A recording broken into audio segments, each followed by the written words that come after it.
Oke guys, di sini kita bahas lagi soal TU CPNS tahun 2024. Dan buat teman-teman yang sekiranya belum subscribe, jangan lupa di-subscribe dulu channel YouTube aku biar kalian bisa mendapatkan notifikasi kalau aku upload video-video terbaru lainnya. Oke, langsung aja kita bahas untuk soal-soal yang ada di sini. Dan di sini aku bakal ngasih lihat ke kalian ya untuk yang kemarin sempat kita bahas, yaitu yang kemarin sempat kita bahas itu ada yang deret.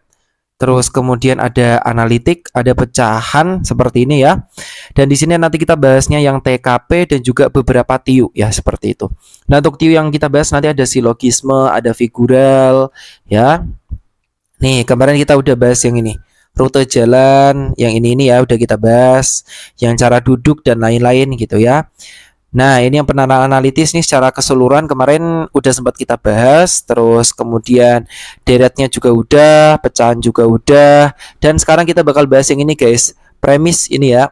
Nah, premis ini kemarin dia dapat dua tipe ya, yaitu untuk tipe pertama dua premis, ada yang dapat, dan satu lagi di sini ada tiga premis, ada yang dapat juga. Seperti itu ya.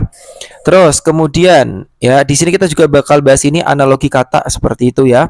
Dan di sini untuk yang TKP-nya kita bakal bahas yang ini, yaitu ini ya, menempatkan diri antara kesibukan dengan pekerjaan lain. Ini sempat udah aku buat ya, profesionalisme. Udah sempat aku buat di video sebelumnya, cek aja yang ada di atas ini videonya ya. Dicek aja di situ udah ada yang TKP itu. Terus jika ada inovasi baru di kantor sedangkan kita gaptek langkah apa yang kita perlukan. Nah, ini nanti kita bakal bahas, ada contoh soalnya. Tanggapan terkait tindakan spionase. Nah, ini insya Allah juga kita bahas ya. Seperti itu. Terus kemudian ya ini silogisme dua premis. Terus kemudian ini guys, ini yang perlu aku garis bawahi lagi ya. Di sini itu ada yang dapat silogisme dua premis, tapi isinya itu kata-katanya yang universal dan partikular gitu. Dia yang pakai semua dan sebagian kayak gini. Gitu. Jadi itu yang universal semua, sebagian ini partikular. Gitu ya. Ada yang pakai itu juga. Dan nanti kita bakal bahas tentang hal itu juga ya. Oke, nah sebelum kita masuk ke soal-soalnya, di sini aku mau ngasih info seperti biasa, yaitu ada info tryout privat Alfaiz ya. Teman-teman nanti yang pengen ikut tryout privat Alfaiz bisa banget nanti pakai kode promo Ali ya di tryoutnya. Atau teman-teman kalau misal mau rekaman kelasnya bisa pakai kode promo Vali ini ya. Nih, nah jadi kalau ini ada V-nya, kalau yang rekaman kelas Vali, kalau yang tryoutnya Ali. Gini ya, nanti teman-teman bisa terapin semua kode promoku di tryout maupun rekaman kelas privat Alfaiz. Nanti dapat potongan harga. Oke. Nah, langsung lanjut aja kita ke soalnya. Yang pertama di sini kita bakal bahas dulu untuk yang soal TIU-nya ya. Ada silogisme, analogi, perbandingan tak senilai juga ada dan figural. Karena kemarin dia minta untuk yang pekerja dan ini ya tambahan pekerja dan hari ya, kemarin dia yang request untuk soal itu juga. Nah, untuk yang pertama di sini soal silogisme. Jika Nando pergi ke Semarang, maka orang tuanya juga pergi ke Semarang. Jika orang tua Nando pergi ke Semarang, maka rumah sepi. Jika rumah sepi, maka rumah Nando dijaga oleh Pak Khodir. Ya, ternyata Pak Khodir tidak menjaga rumah Nando. Nah, berarti kesimpulannya apa? Kesimpulannya kita lihat lagi di sini bahwa teman-teman harus ingat kalau misal di silogisme itu ada aturan seperti ini. Premis pertama, jika A maka B. Premis kedua, jika B maka C, maka kesimpulannya adalah A maka C. Ya, ini diingat-ingat aja. Nih ya, seperti ini. Nah, terus kita lihat di sini. Jika Nando pergi ke Semarang, nah ini kita misalin sebagai P. Ya, Nando pergi ke Semarang. Terus kemudian orang tuanya pergi ke Semarang juga, berarti Q. Ya, kita misalin aja. Jika orang tua Nando pergi ke Semarang, berarti ini Q lagi karena sama kayak yang di atas ini, ya. Maka rumah sepi kita misalin R. Gitu ya. Oke, kita tulis dulu di sini untuk yang pertama. Premis pertama. Ya, berarti jika P maka Q ya. Jika Nando pergi ke Semarang berarti jika P ya, maka orang tuanya pergi ke Semarang. Ya ini ya, maka Q ini. Jika orang tuanya Nando pergi ke Semarang berarti Q, maka rumah sepi, rumah sepinya kita misalin R. Berarti kesimpulannya apa untuk yang premis pertama dan kedua? Ini ya, jika A maka B, jika B maka C, berarti kesimpulannya A maka C. Yaitu ini maka ini. Berarti otomatis ini kesimpulannya ini maka ini, ya. P maka R. Ya, berarti kesimpulannya adalah jika Nando P-nya apa tadi? Jika Nando ke Semarang, maka R-nya apa? Rumah sepi. Ini mohon maaf aku singkat ya. Nih, tapi belum selesai guys, karena di sini ada lagi. Jika rumah sepi, ya, maka rumah Nando dijaga oleh Pak Khodir. Ya, kita lanjutkan yang kedua. Jika rumah sepi berarti R ya. R. Maka rumah Nando dijaga Pak Khodir. Kita misalin S ya. Ini berarti P kesimpulan ya. P kesimpulan gitu ya aku ya. Premis kesimpulan pertama ya. Karena ini kesimpulan yang pertama, kan ini kan masih ada kesimpulan lagi nih, karena ada premisnya lagi ya. Jadi ini P kesimpulan pertama itu ada P maka R. Ini ya kita tulis ini ya. Terus P yang ketiga atau premis ketiga yaitu ini, jika rumah sepi R maka rumah Nando dijaga Pak Khodir, maka S. Nah, kesimpulannya apa guys? Kesimpulannya sama kayak ini ya. P maka S. Karena di sini sama ini. Sama ya. Jadi kesimpulannya P maka S ya. Atau jika Nando ke Semarang maka rumah dijaga Pak Khodir. Nah, ini belum selesai guys, masih ada tambahan lagi ternyata. Ya, ini premisnya ada berapa nih? Malah ada 4 ya guys ya. Terus kemudian yang ketiga ini ada premis selanjutnya. Ternyata Pak Khodir tidak menjaga rumah Nando. Nah, berarti seperti apa kalau Pak Khodir nggak menjaga rumah Nando? Tulis lagi P kesimpulan kedua itu apa guys? P maka S ya. Nah, terus ada premis keempat. Ternyata Pak Khodir tidak menjaga rumah Nando ya. Kalau menjaga rumah Nando ya, Pak Khodir menjaga rumah Nando itu kan dia S. S kan. Nah, kalau tidak menjaga rumah Nando berarti ditambah negasi. Gini ya. Jadi seperti ini simbolnya. Negasi S. Gini. Nah, jadi kesimpulannya apa kalau kayak gini? Nah, misal nanti ada premis pertama, jika A maka B. Terus premis keduanya itu negasi B, kesimpulannya itu adalah negasi A.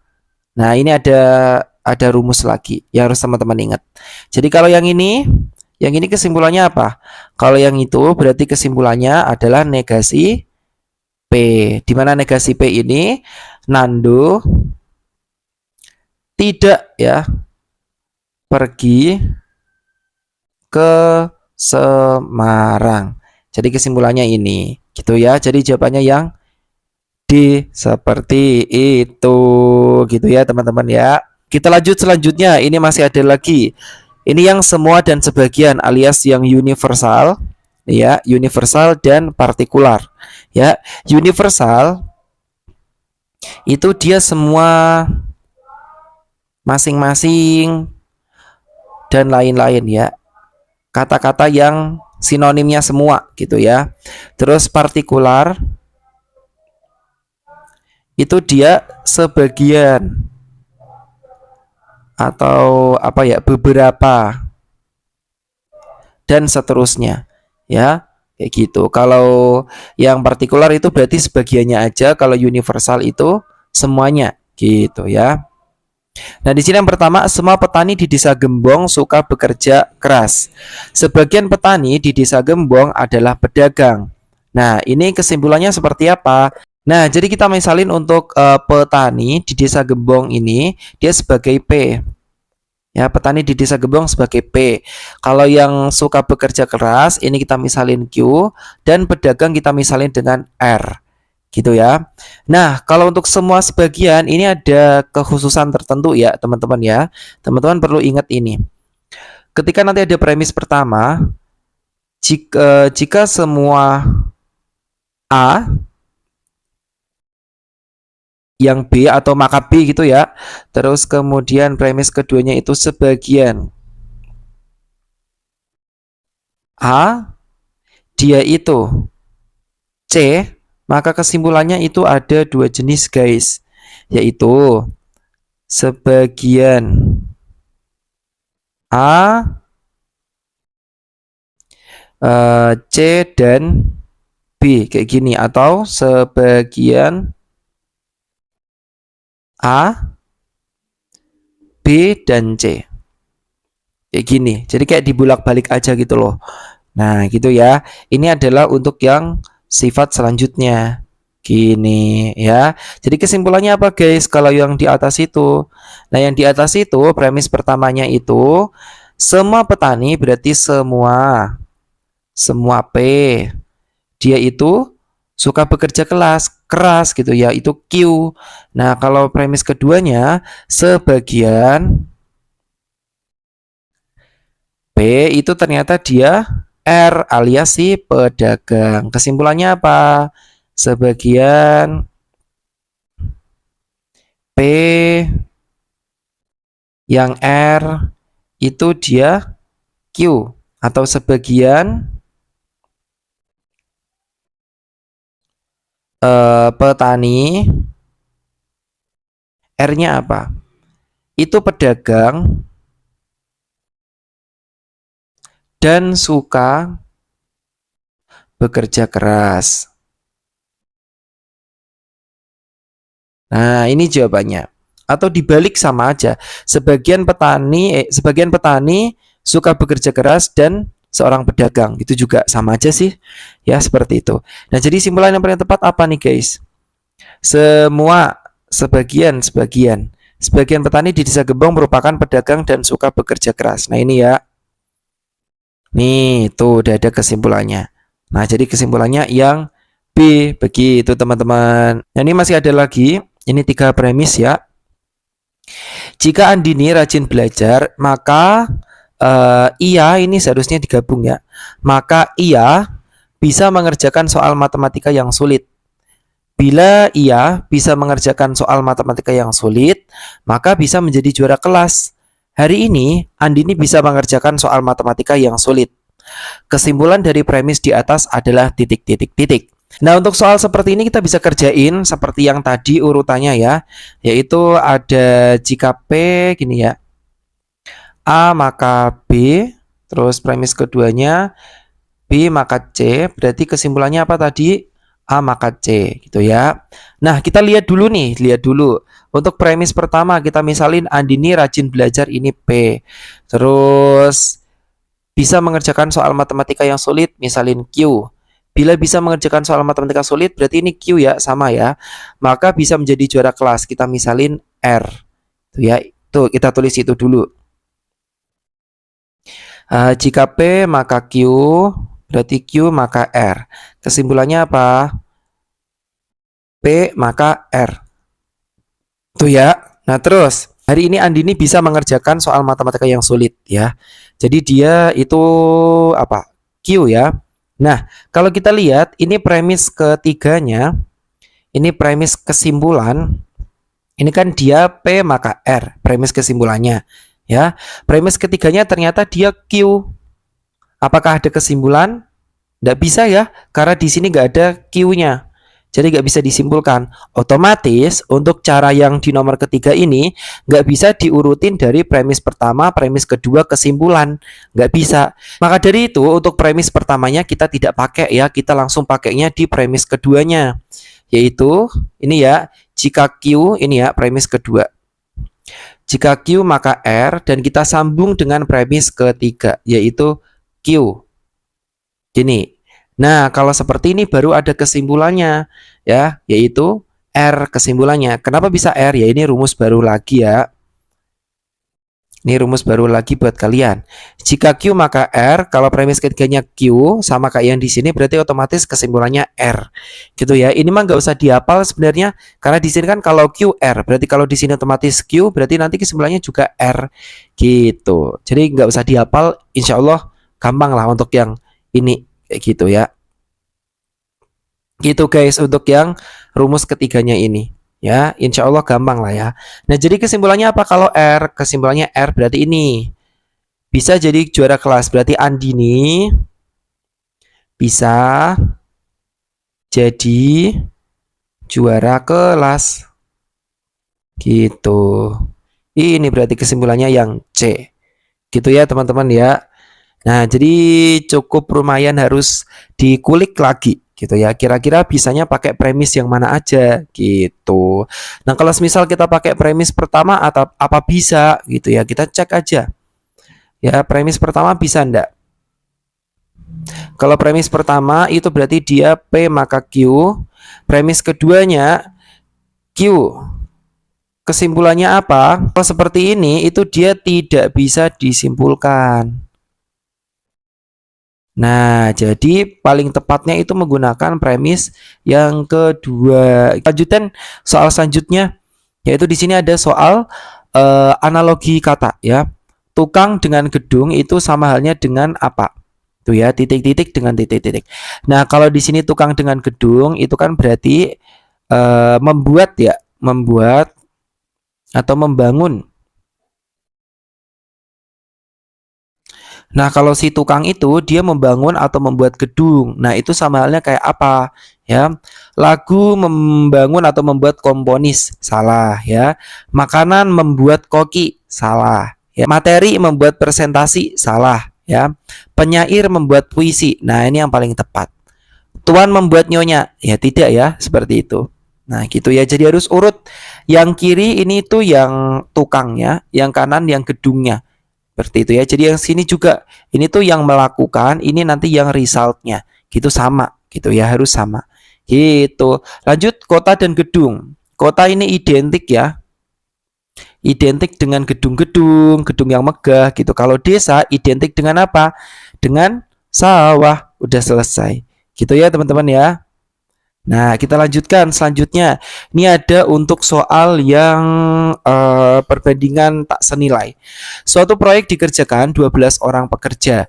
Proyek tersebut dapat diselesaikan oleh pekerja tersebut selama 20 hari. Berapa tambahan orang yang diperlukan jika proyek tersebut ingin diselesaikan dalam waktu 12 hari saja? Nah, karena ini perbandingan tak senilai, jadi kita menggunakan rumus Al-Faiz A, B ini udah pernah aku share ya. Jadi nanti atas kali atas dibagi dengan bawah. Ini udah pernah aku share di video sebelumnya. Nah, di sini kita tulis hari ya. Hari dan di sini pekerja. Di sini ada 12 orang pekerja. Itu berapa hari, guys? 20 ya, 20 hari.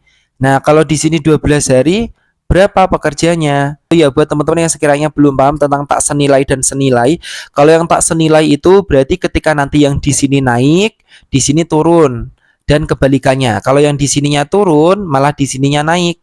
Misal nih di sini mau diselesaikan dalam waktu 12 hari, otomatis pekerjaannya harus bertambah ya jumlah pekerjanya biar sesuai dengan target yaitu 12 hari. Karena kalau 20 hari dia bisa 12 orang pekerja yang dibutuhkan. Nah, kalau harinya disingkat ya, dipendekkan ya harinya, yaitu cuma 12 hari, otomatis jumlah pekerjanya harus ditambah biar lebih cepat selesainya. Kalau di sini naik, di sini turun.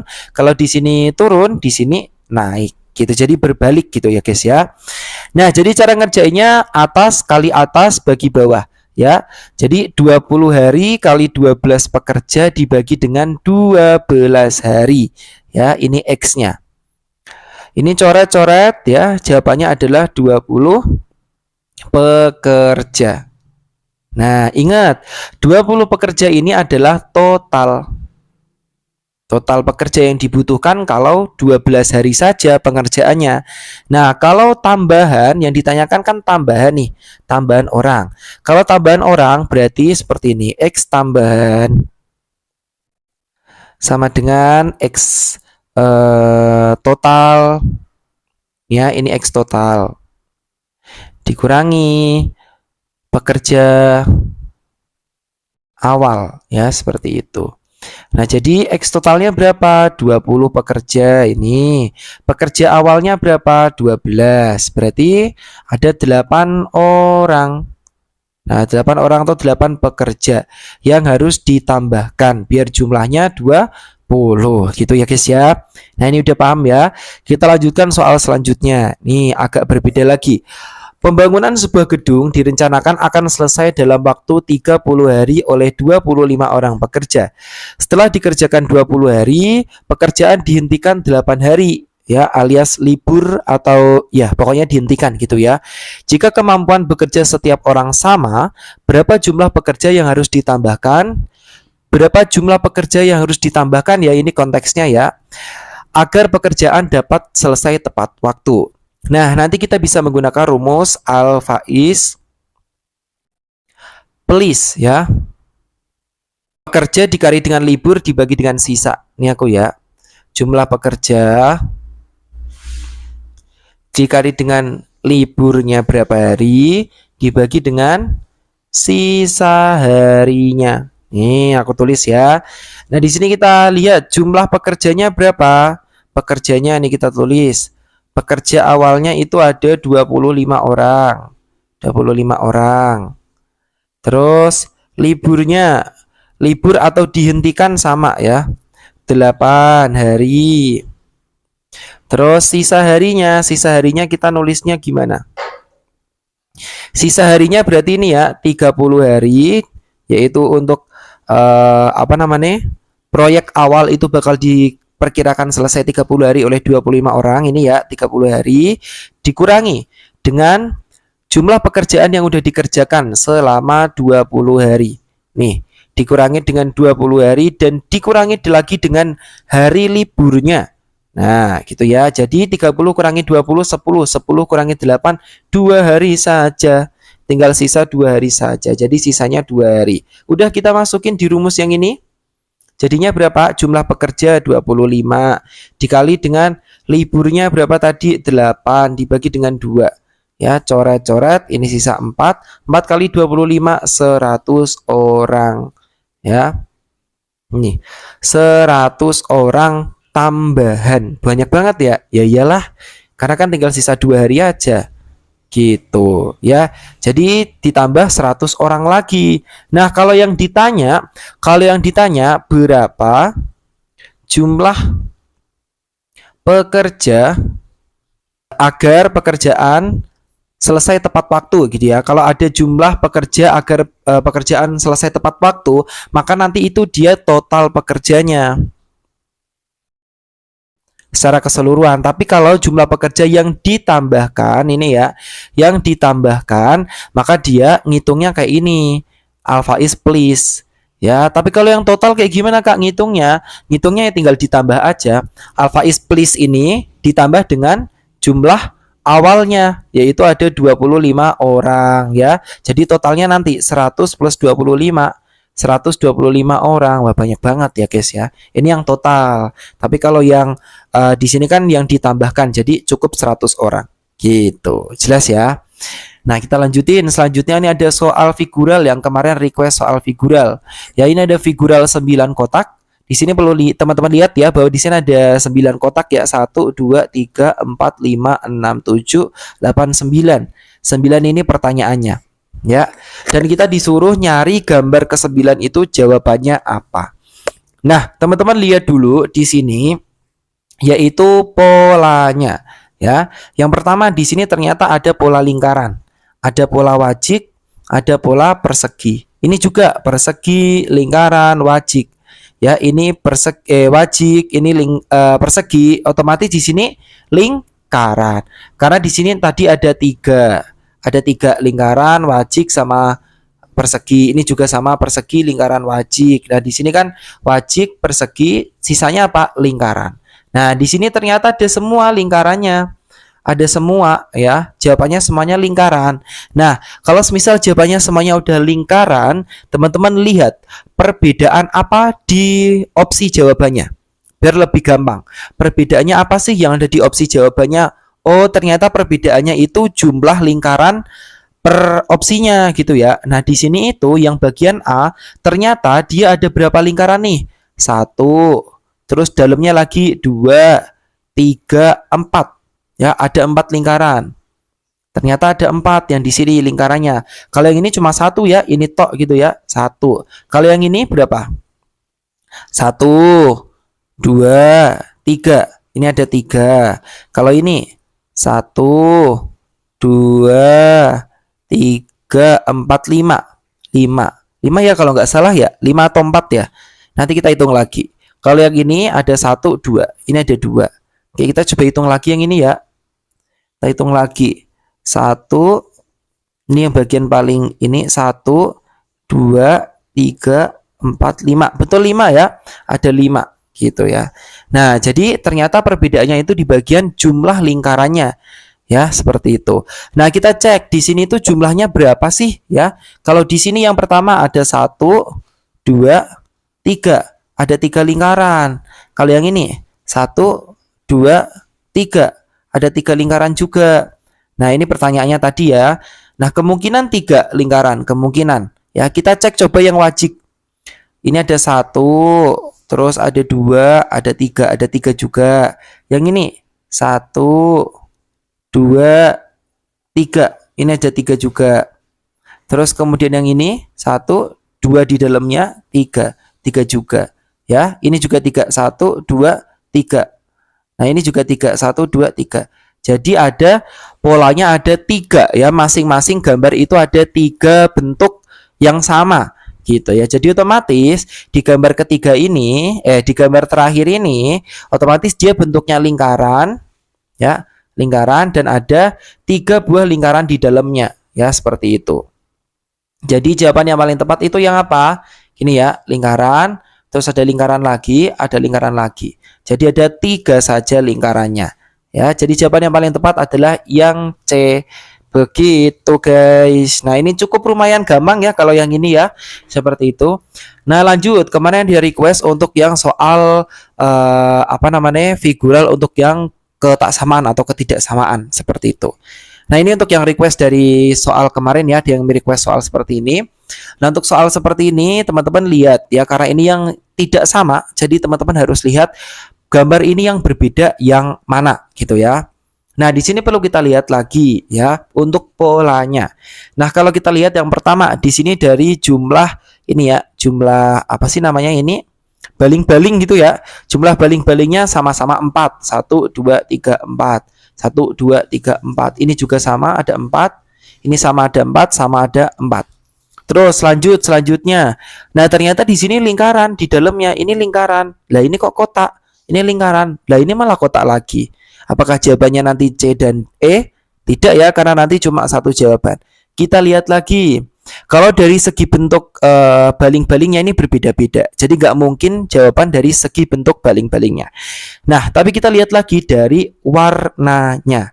Warnanya seperti apa? Nih kalau kita lihat ya.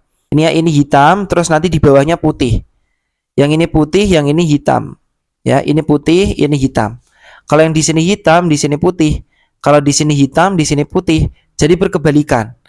Nah, gitu ya. Di sini hitam, di sini putih. Di sini putih, di sini hitam. Di sini putih, di sini hitam, di sini hitam, di sini putih. Nah, kalau yang ini di sini hitam, di sini hitam. Di sini putih, di sini putih. Berbeda sendiri ya. Meskipun yang ini sama, hitam putih, ya, hitam putih, ini hitam putih. Tapi yang ini berbeda. Yang bagian yang berdiri ini. Nah, kita cek yang lainnya lagi. Ini hitam, ini putih. Ini putih, ini hitam, ini putih, ini hitam, ini hitam, ini putih. Ya benar, ini putih, ini hitam, ini hitam, ini putih, putih, hitam, hitam, putih. Nah, jadi yang paling berbeda yang ini.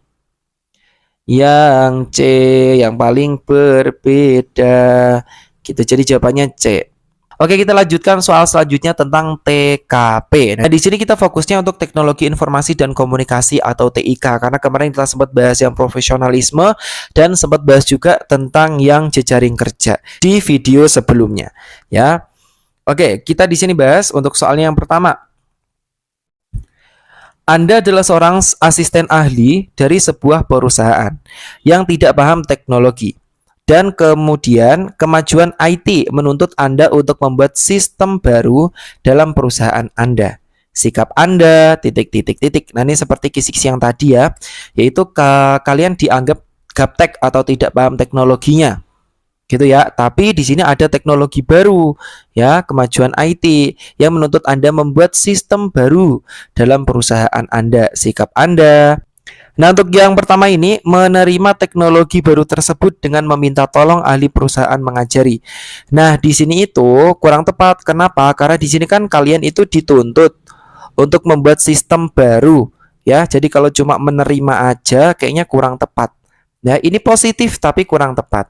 Ya, ikut mengembangkan teknologi tersebut. Nah, ini lebih tepat. Ikut mengembangkan teknologi tersebut dan meminta ahli IT perusahaan mengajari. Nah, ini lebih dapat dari segi tidak paham teknologi, dia disuruh ngajarin, ya. Terus dari segi menuntut Anda membuat sistem baru juga ada, ikut mengembangkan teknologi tersebut. Nah, ini mungkin yang paling tepat ya, kita cawang dulu. Untuk yang ketiga, menerima teknologi baru tersebut dengan menyerahkan ahli IT dalam pengembangan teknologi yang ada dan Anda ikut andil di dalamnya. Ini mungkin juga hampir tepat ya. Seperti itu, ikut mengembangkan teknologi IT tersebut bersama ahli IT dan perusahaan Anda dan membantu menggerakkan anggota lain. Nah, ini juga sebenarnya bagus, tetapi untuk menggerakkan anggota lain ini kan bukan tugas dari seorang asisten ahli. Bukan ya, jadi ini kurang tepat gitu ya. Menerima teknologi baru tersebut dan mengolaborasikannya dengan ide Anda. Nah, ini sebenarnya juga bagus ya. Tapi kita lihat dulu di antara opsi B, C, E yang paling bagus yang mana. Seperti itu. Nah, kalau dari sisi kelengkapannya, di sini yang paling lengkap itu yang B, yang udah menjawab yang ada di atas ini. Kenapa? Karena di sini ada segi tidak paham teknologinya. Jadi ada segi gapteknya gitu ya. Kayak gitu. Jadi teman-teman di sini lebih tepatnya yang ini, meminta ahli IT perusahaan mengajari. Ada kata-kata itu yang paling tepat gitu ya. Nah, kalau yang di sini cuma menyerahkan aja. Jadi kamu itu nggak berusaha untuk memahami gitu ya. Nah, terus yang di sini juga nggak ada kata-kata untuk minta diajarin gitu ya. Jadi yang paling tepat itu yang B. Udah lengkap tidak paham teknologi dan menuntut Anda untuk membuat sistem baru. Jadi kayak udah lengkap gitu ya. Gitu, jadi jawabannya yang B. Lanjut yang terakhir. Sebagai seorang IT security analyst, Anda menyadari adanya potensi risiko kebocoran data pribadi pengguna meskipun sistem keamanan sudah dikembangkan dengan baik, terutama terkait dengan aplikasi yang meminta akses ke berbagai informasi sensitif. Sikap Anda yang paling tepat adalah, nah guys, ini tuh merupakan soal asli CPNS 2023 ya. 2023. Ini dari buku Privat Al-Faiz. Nah, maka dari itu aku menyarankan kalian untuk ikut tryout Privat Al-Faiz, apalagi yang tryout ke-14 karena udah disesuaikan dengan FR tahun 2024.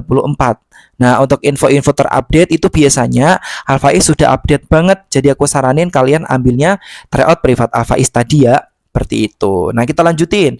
Yang pertama, meminta agar pengguna perangkat pintar lebih selektif dalam memberikan izin akses kepada aplikasi terutama yang berkaitan dengan data pribadi. Ini sebenarnya hal yang positif ya. Kelihatan benar, tapi teman-teman harus ingat ya. Di sini teman-teman meminta agar pengguna perangkat pintar lebih selektif dalam memberikan izin akses kepada aplikasi terutama berkaitan dengan data pribadi. Teman-teman itu menyerahkan ke user, tidak menitik beratkan ke teman-teman user atau pengguna aplikasinya ya. Padahal di sini teman-teman harus menempatkan diri teman-teman atau POV teman-teman sebagai seorang IT security analyst, di mana di sini harus dititik beratkan ke tugasnya IT security analyst, bukan menitik beratkan ke usernya. Gitu ya. Lanjut, membatasi akses aplikasi terhadap data-data. Nah, ini kurang tepat ya. Mengembangkan sistem keamanan yang lebih canggih dan proaktif untuk mengidentifikasi serta mencegah pelanggaran keamanan pada perangkat pintar. Nah, ini lebih tepat ya. Jadi jawabannya yang C, karena dia lebih mengutamakan untuk yang si job dari IT security analyst ini.